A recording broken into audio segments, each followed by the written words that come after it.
Este será nuestro aporte al taller. Son los ejercicios 66 y 69 del capítulo 23. Los integrantes del grupo son Laura, Andrés, Frank y quienes habla Juan Sebastián. Vamos a empezar con el ejercicio 66. Este dice que hay cuatro partículas idénticas, cada una con carga positiva y denotadas con la carga Q minúscula, fijas en las esquinas de un cuadrado del lado L. Una quinta partícula con carga menos Q mayúscula positiva se encuentra a una distancia z a lo largo de la línea perpendicular al plano del cuadrado que pasa por el centro del cuadrado. Esto se ve acá en la figura 1. El ítem A muestra que la fuerza ejercida por las otras cuatro fuerzas sobre menos Q mayúscula es esta expresión, pues, que representa eh, el, el, la dirección negativa, el sentido negativo en la dirección K, 4 por la constante K, por Q minúscula, por Q mayúscula, por Z, sobre Z al cuadrado más L al cuadrado sobre 2, sobre 3 medios. Bien tener en cuenta que esta fuerza está dirigida hacia el centro del cuadrado si Z es positiva, es decir, menos Q mayúscula arriba al cuadrado, o negativa, es decir, menos Q bajo el cuadrado. Y el punto B considera que si Z es pequeña comparada con L, la expresión anterior se reduce a F, la fuerza total aproximadamente igual a menos una constante por Z en la dirección K. Y pregunta por qué ese resultado implica que el movimiento de menos Q es armónico simple y cuál sería el periodo de este movimiento si la masa de menos Q fuese M. Bien, empezamos con el ítem A que pide mostrar esta fuerza ejercida por las otras cuatro fuerzas sobre el menos Q mayúscula, que sería la expresión que ya mencionamos. Para esto analizamos este modelo de sistema en tres dimensiones y desde cualquier vista lateral voy a identificar este triángulo rectángulo, cuya hipotenusa nos revelaría la distancia de cualquiera de las cuatro cargas idénticas a la carga con mayúscula. ¿Bien?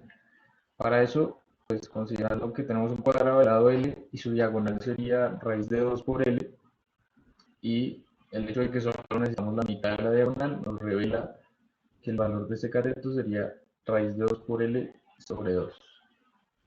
Mientras que el valor del otro cateto nos lo entrega el enunciado, que sería Z. Entonces, con el teorema de Pitágoras podemos determinar que el valor de esa distancia R, que la llamamos acá, así sería raíz cuadrada de z al cuadrado más l cuadrado sobre 2. Esa sería la distancia de cualquier carga con minúscula a con mayúscula. Continuando, ahora considerando los vectores, tenemos en cuenta otra cuestión que menciona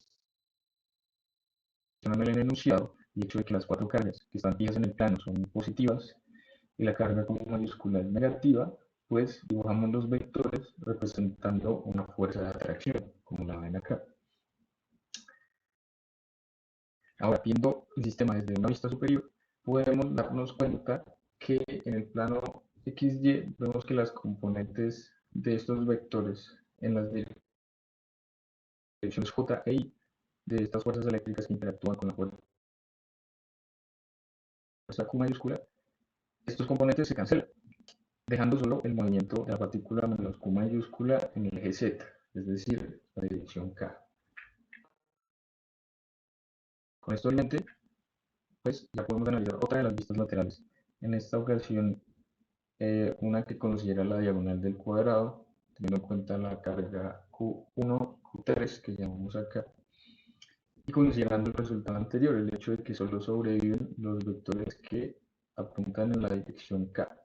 Bien, entonces, para calcular la fuerza que ejerce la carga 1 y 3 sobre Q mayúscula, habría que precisamente considerar esta componente de cada uno de estos vectores. Como son idénticos, entonces simplemente habría que sumar su componente en esta dirección, la cual implica tener en cuenta el ángulo θ que se forma entre, pues, entre las componentes de los vectores. Y como son iguales, pues, y las dos tienen coseno, pues acá se factoriza el coseno. Ahora, considerando nuevamente que son idénticas y aplicando la ley de Coulomb, pues se puede decir que la fuerza que ejerce la carga 1 sobre Q mayúscula sería 2, por la constante K por Q minúscula por Q mayúscula, sobre la distancia que ya habíamos calculado con el teorema de Pitágoras al cuadrado por el coseno del ángulo. Luego escribimos el coseno en términos de lo que sabemos, pues ese coseno de θ sería igual al cateto adyacente, que es el z que ya conocemos, sobre la distancia que también ya habíamos calculado. Realizamos la multiplicación y tenemos que la fuerza que ejerce la carga 1 de 3 sobre Q mayúscula es este último resultado que tenemos acá. Bien, entonces con eso en mente, y ahora considerando la otra vista lateral que implica la otra diagonal del cuadrado, pero ahora involucrando las cargas 2 y 4, vemos que hay simetría en el sistema. Y con eso podemos concluir que la fuerza con la cual las partículas 2 y 4 actúan en la partícula Q mayúscula será de la misma intensidad a la producida por las partículas 1 y 3 sobre Q. Con eso en mente, pues, y por la simetría del sistema, ya podemos decir que la fuerza total con la cual las cuatro partículas ejercen sobre Q mayúscula será igual a 2 veces la fuerza que ejerce 1 y 3, que ya habíamos calculado. Entonces reemplazamos ahí el valor anterior, multiplicamos el 2 por el otro 2, y ya llegamos a la magnitud de dicha fuerza. Ahora, para llegar a la versión vectorial y añadir esta dirección negativa, pues consideramos lo que nos dijeron que tuviéramos en cuenta en el enunciado, es el hecho de que la partícula Q mayúscula está dirigiéndose hacia el centro del cuadrado sin importar su posición, ya sea arriba o debajo del plano. Entonces, con eso en mente podemos asegurar que, pues, ya hemos concluido que solo se mueve en el eje K, en la dirección K, pero sería siempre en sentido negativo. Con eso se concluye el ítem A.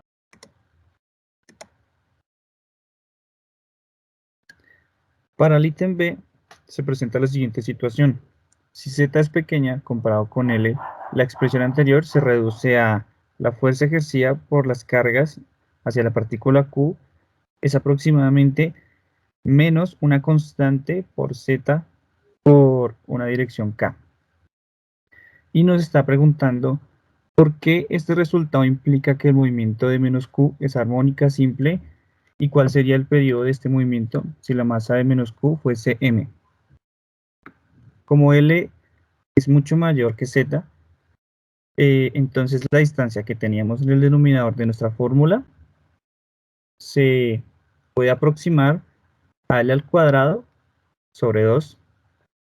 Entonces, reemplazando nuestra fórmula inicial, nos quedaría que la fuerza ejercida por las cargas a la partícula Q es aproximadamente menos 8 por raíz de 2 por Q minúscula por Q mayúscula por K por Z y por el vector unitario K, que sería la dirección. Entonces podemos confirmar que la fuerza ejercida por las cargas hacia la partícula Q es aproximadamente menos una constante por Z por el vector unitario K. Entonces podemos igualar esta menos constante a una variable menos A.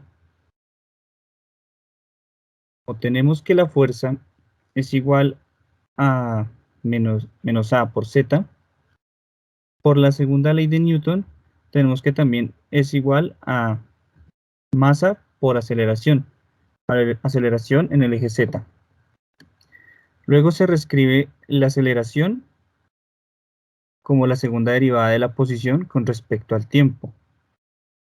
Se divide entre la masa a ambos lados de la igualdad y se iguala a 0 a la ecuación para finalmente obtener la ecuación diferencial general del movimiento armónico simple, que es la que se ve en pantalla, donde omega será igual a la raíz cuadrada de nuestra constante A sobre la masa. La frecuencia angular se define como omega igual a 2pi sobre t, donde t será nuestro periodo, y se define como periodo igual a 2pi sobre omega. Y recordemos que omega es igual a la raíz cuadrada de nuestra constante sobre m. Entonces reemplazamos omega y tenemos que el periodo es igual a 2pi por raíz cuadrada de m sobre a, donde a es igual a 8 por raíz de 2 por k, por q minúscula, por q mayúscula, todo eso dividido por la longitud al cubo. Vamos a resolver el ejercicio 69. 8 partículas con carga, cada una de magnitud q, están situadas en las esquinas de un cubo de aristas S, como se observa en la figura 2. A. Determine las componentes en X, Y y Z de la fuerza total ejercida por las demás cargas sobre la carga ubicada en el punto A. B. ¿Cuál es la magnitud y la dirección de esta fuerza total?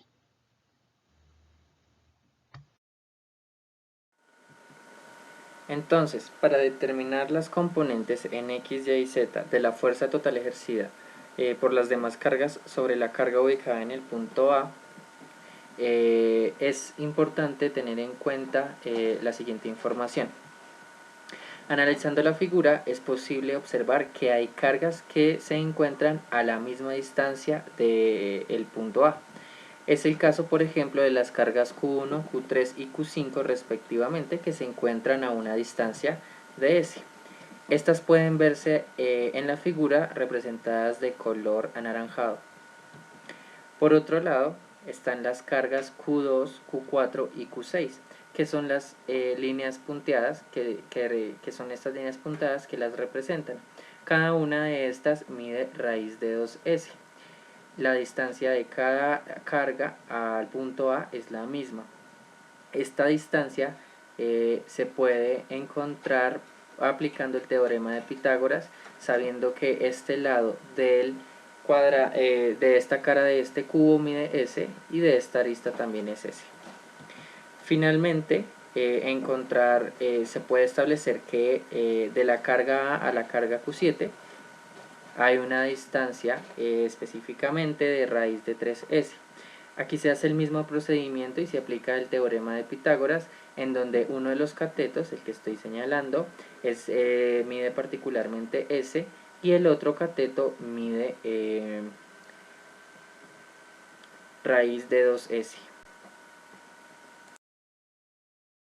Entonces, como las distancias son iguales, los procedimientos para encontrar las fuerzas ejercidas, por ejemplo, por las cargas Q1, Q3 y Q5 a la carga A son similares. Como son similares, entonces encontremos la fuerza ejercida por la carga Q1 a la carga A. Lo primero que debemos hacer es tomar un sistema de referencia. En nuestro caso, el punto Q7, por ejemplo, está en el origen del espacio donde tomamos este sistema de referencia. Por lo tanto, esto nos permite ubicar las siguientes coordenadas. Para la carga Q1, la coordenada S, 0, S, y para el punto A, la coordenada S, S, S.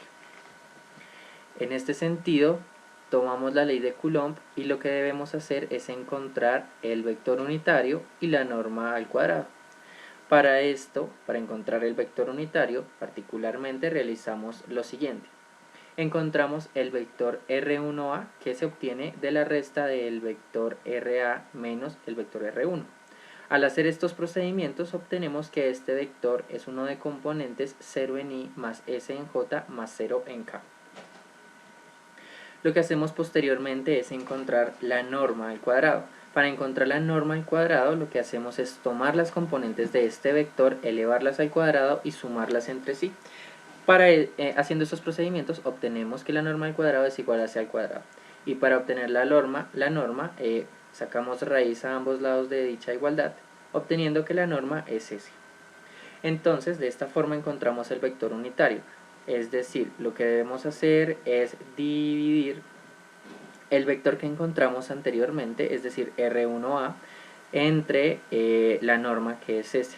De esta forma obtenemos el vector unitario que es 0 en I más 1 en J más 0 en K. En este momento, entonces, podemos reemplazar los valores encontrados anteriormente en la fórmula de la ley de Coulomb. De esta manera vamos a obtener que la fuerza ejercida por la carga Q1 a la carga ubicada en el punto A es igual a K por Q al cuadrado.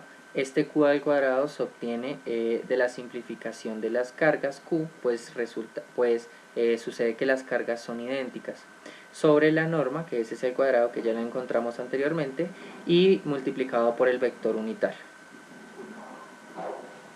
Entonces, debido a que las distancias o la norma de las cargas Q1, Q3 y Q5 a la carga A son iguales, es fácil determinar que los vectores unitarios para de la carga 3 a la carga A es igual a 1 en J más 1 en I más 0 en J más 0 en K, y el vector unitario de R5A es igual a 0 en I más 0 en J más 1 en K. Posteriormente, lo que hacemos es reemplazar cada uno de estos vectores unitarios en la ley de Coulomb. Pues la norma al cuadrado pues siempre resulta siendo la misma, debido a que ya se había mostrado en algún momento de esta exposición que son iguales. De esta forma, entonces, obtenemos, a reemplazar el vector unitario R3 en A en la ley de Coulomb, obtenemos esta expresión. Realizando el mismo procedimiento con la sustitución de este vector unitario y la norma al cuadrado en la ley de Coulomb, obtenemos la siguiente expresión. Como ya teníamos una anteriormente, también podemos traer. Lo que hacemos posteriormente pues es realizar la suma de cada una de las tres fuerzas, y la podemos representar como F de 1, 3, 5 y A, que es el siguiente resultado.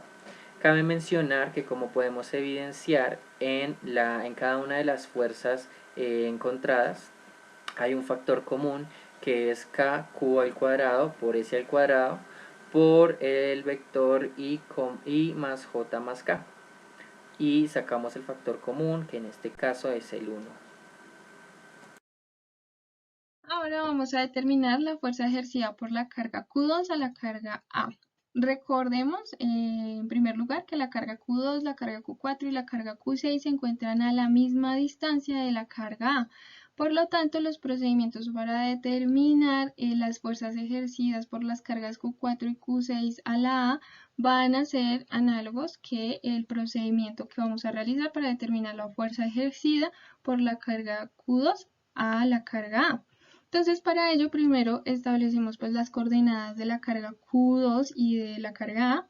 Entonces, la carga Q2 tiene como coordenada 0,0,S, y la coordenada A, como ya habíamos visto, tiene como coordenada S, S, S. Ahora, para establecer pues la fuerza ejercida, empleamos la ley de Coulomb y procedemos a establecer pues las componentes del vector R2A.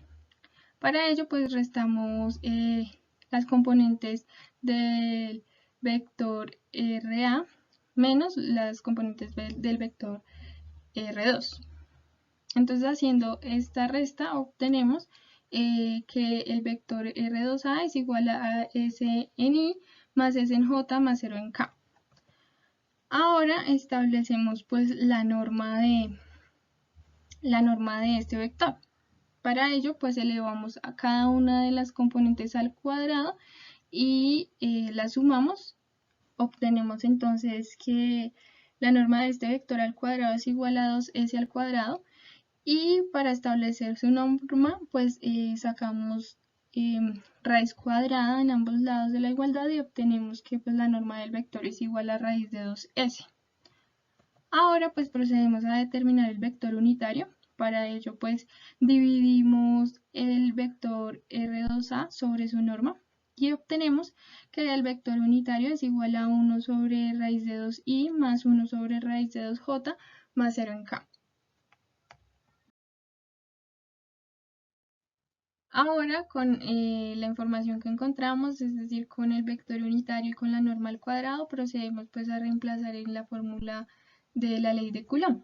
Entonces, recordemos que la carga Q2 y la carga A son iguales. Entonces, la fuerza ejercida por la carga 2 a la carga A es igual a K por Q al cuadrado sobre 2S, la norma al cuadrado, por el vector unitario, 1 sobre raíz de 2i más 1 sobre raíz de 2j más 0. Entonces, pues como ya hemos mencionado, el procedimiento para determinar los demás vectores unitarios va a ser análogo al que acabamos de hacer. Entonces, podemos establecer que el vector unitario R4A es igual a 1 sobre raíz de 2i más 0 en j más 1 sobre raíz de 2 en k. Y el vector unitario R6A es igual a 0 en i más 1 sobre raíz de 2j más 1 sobre raíz de 2k. Ahora, con estos vectores unitarios que acabamos de determinar, procedemos a reemplazar en la ley de Coulomb para determinar la fuerza ejercida por la carga 6 a la carga A, que es igual pues a kq al cuadrado sobre 2s por el vector unitario 0 en i más 1 sobre raíz de 2 en j más 1 sobre raíz de 2 en k. Hacemos el mismo procedimiento para establecer la fuerza ejercida por la carga 4 a la carga A, que es igual a kq al cuadrado sobre 2s al cuadrado por 1 sobre raíz de 2 en i más 0 en j más 1 sobre raíz de 2 en k. También tenemos pues la fuerza ejercida por la carga 2 a la carga A, que ya la habíamos determinado. Y pues sumando pues estas tres fuerzas, nos damos cuenta pues que pues tenemos como factor común kq al cuadrado sobre 2s, pero además al sumar cada una de las componentes nos damos cuenta que resulta como factor común 2 sobre raíz sobre 2, esto multiplicado pues por cada una de las componentes, y pues podemos evidenciar que 2 se cancela con 2 y obtenemos que pues la fuerza total o la suma de estas fuerzas ejercidas a la carga A es igual a kq al cuadrado sobre s por 1 sobre raíz de 2 por i más j más k. La última fuerza que debemos encontrar es la fuerza ejercida por la carga Q7 a la carga A. Si miramos la representación, entonces podemos darnos cuenta de que las coordenadas del punto Q7 son 0,0,0 y del punto A son s, s, s. Realizando el mismo procedimiento que se ha realizado anteriormente, que consiste en encontrar el vector unitario y la norma al cuadrado, obtenemos lo siguiente. Encontramos el vector R7A a partir de la resta del vector RA menos R7. Este vector es igual a uno de componentes S en I más S en J más S en K. Posteriormente, lo que hacemos es encontrar la norma al cuadrado tomando este vector, elevándolo al cuadrado cada uno de sus términos y sumándolos entre sí, del cual obtenemos que la norma al cuadrado es 3s al cuadrado.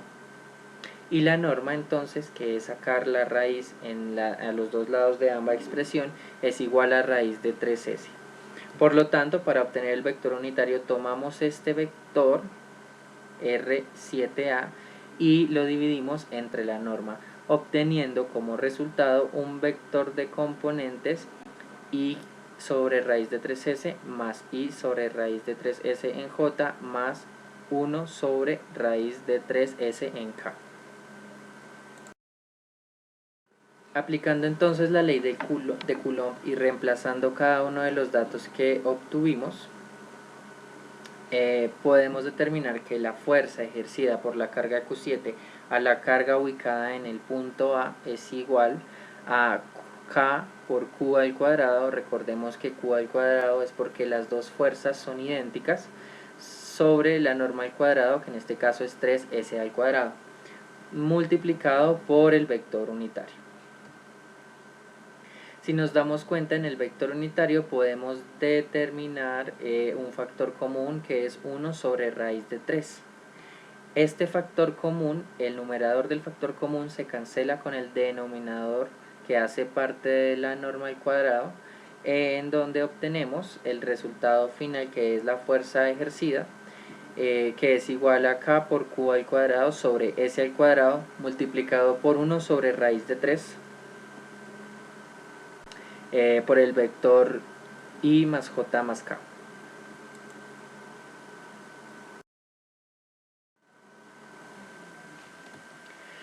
Así, la fuerza total ejercida por las demás cargas sobre la carga ubicada en el punto A es igual a la suma de las tres fuerzas parciales encontradas anteriormente, que se presentan a continuación. De la misma manera que sucede con las sumas de cada una de estas, podemos darnos cuenta que existe en las tres un factor común. Este factor común es K por Q al cuadrado sobre S al cuadrado por el vector I más J más K. Operando entonces el resto de los factores que quedan, que es 1 más 1 sobre raíz de 2 más 1 sobre raíz de 3, lo cual es igual a 1.90, encontramos que la fuerza total ejercida por las cargas sobre la carga ubicada en el punto A es igual a K por Q al cuadrado sobre S al cuadrado por 1.9 multiplicado por I más J más K, lo cual quiere decir que las componentes de esta fuerza son todas iguales y cada una equivale a K por Q al cuadrado sobre S cuadrado por 1,9. Ahora procedemos a resolver el ítem B. ¿Cuál es la magnitud y la dirección de esta fuerza total? Entonces, pues recordemos que la fuerza total es esta. Y para determinar la magnitud de esta fuerza, pues lo que debemos hacer es sacar la raíz cuadrada del cuadrado de cada una de las componentes y pues sumarlas. Entonces, para eso lo que vamos a realizar es aplicar la propiedad distributiva de estos factores con cada una de las componentes. Y observamos que pues las tres componentes son iguales, por lo tanto pues tenemos que la magnitud es igual a 3 veces KQ al cuadrado sobre S al cuadrado por 1,90 al cuadrado. Entonces separamos la raíz, tenemos como resultado raíz de 3 por esta expresión. Y realizando la multiplicación de raíz de 3 por 1,90 obtenemos que la magnitud de la fuerza total es igual a 3,29 por KQ al cuadrado sobre S al cuadrado. Además, pues con este resultado podemos establecer que su dirección se encuentra pues alejándose del vértice diagonalmente opuesto. Esto sería todo por el video. Gracias.